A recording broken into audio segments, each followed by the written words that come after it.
You ever wake up from a dream, your heart just pounding, totally convinced that you were flying, or maybe talking to someone you haven't seen in years?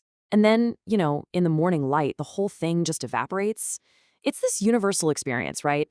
Dreams feel so incredibly real, but at the same time, they're often completely bizarre.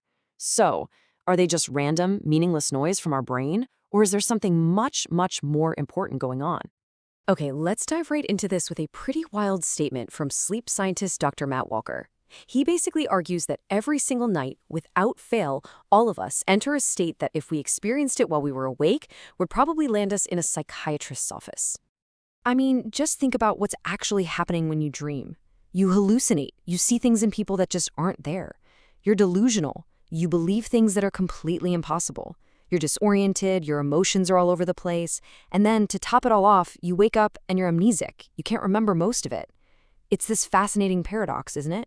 A completely normal and actually essential state of psychosis that we all visit every single night.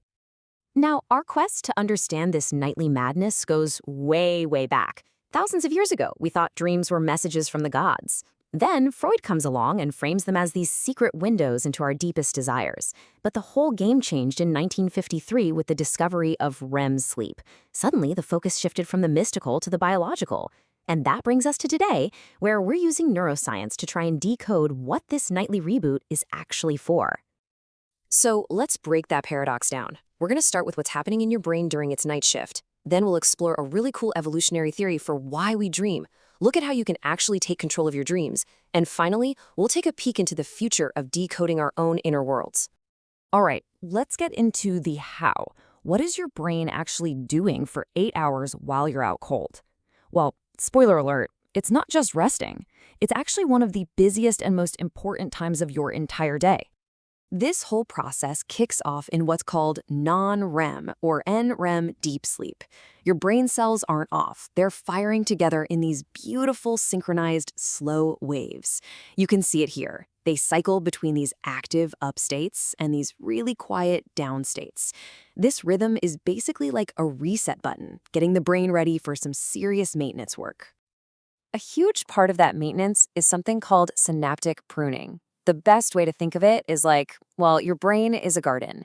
During the day, it just grows wild with all these new connections as you learn and experience stuff.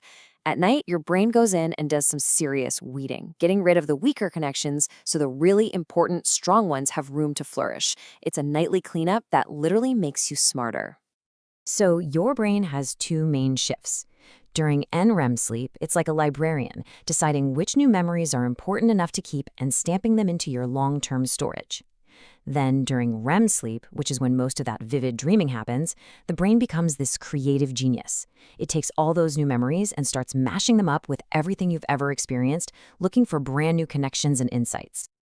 So that's the how, but it doesn't quite explain the why.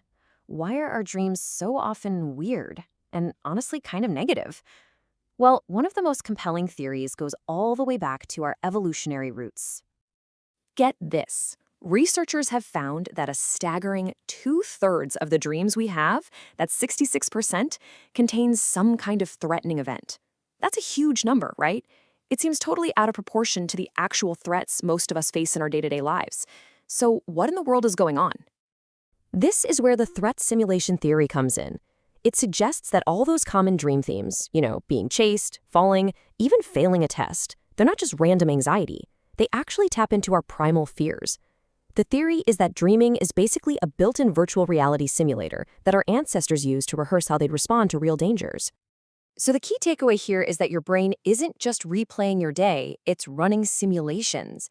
It's letting you practice escape routes, deal with social conflicts, and face your fears, all from the complete safety of your bed. It's an ancient survival tool that's still sharpening our instincts, just without any of the real-world risk. Now, this is all fascinating stuff, but what can you actually do with it? I mean, what if you could do more than just passively watch these nightly movies? What if you could step into the director's chair? Well, this is the incredible world of lucid dreaming. It's that state where you become conscious inside the dream. You have that moment where you realize, wait a second, this is a dream. And as soon as that happens, the entire dream world can become your personal playground. So how do you get there? Well, here are a few of the most common techniques. First, start a dream journal. Just the act of writing them down every morning trains your brain to pay more attention. Second, do reality checks during your day. Every so often, just ask yourself, am I dreaming? And try to do something impossible, like push your finger through the palm of your other hand. The idea is to make it such a habit that you eventually do it in a dream, and that will flip the switch. And finally, once you are lucid, the dream can be a little unstable. Rubbing your hands together is a great trick to ground yourself and make the whole experience last longer. I absolutely love this quote from a user on Reddit. It's just the perfect metaphor. Once you're lucid, you have the remote control. You can change the channel on a nightmare, you can summon a character you want to talk to, or you could decide to go flying over a city. You just have to believe that the remote is in your pocket, and it will be. And this ability to consciously interact with our dreams, that's really just the beginning. The cutting edge of science is now figuring out ways to actively influence our brain's nightly work from the outside. A perfect example of this is a technique called targeted memory reactivation, or TMR. Scientists have built systems where you learn something, say where objects are on a screen, while hearing specific sounds. Then, a smartwatch and a phone team up, detect when you're in deep sleep, and they gently replay those same sound cues. The result? You remember the information tied to those sounds way better in the morning. We're essentially learning how to tag memories we want to keep and tell our sleeping brain, hey, save this one. This kind of technology brings us to a whole new frontier. We're really on the verge of being able to not just strengthen good memories, but maybe weaken traumatic ones, or even guide what our dreams are about. And this opens up a huge ethical conversation. I mean, if you could edit your own mind overnight, what would you change?